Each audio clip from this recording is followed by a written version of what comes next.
Goeiemôre, baie welkom by vanoggend se saamwees. Ons het so 'n paar keer nou al 'n bietjie gesels oor liefde en ons definisie en hoe dit vir ons mag lyk en hoe ons daaroor mag dink.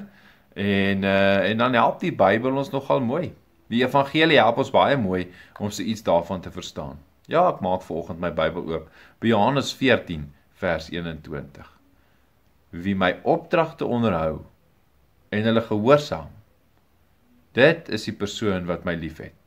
Wie my liefhet, hom sal my Vader ook lief hê, en ek sal hom ook lief hê.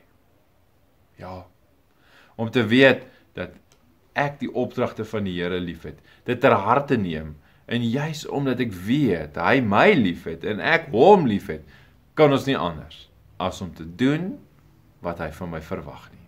As om my roeping uit te leef, om te doen wat hy van my verwag.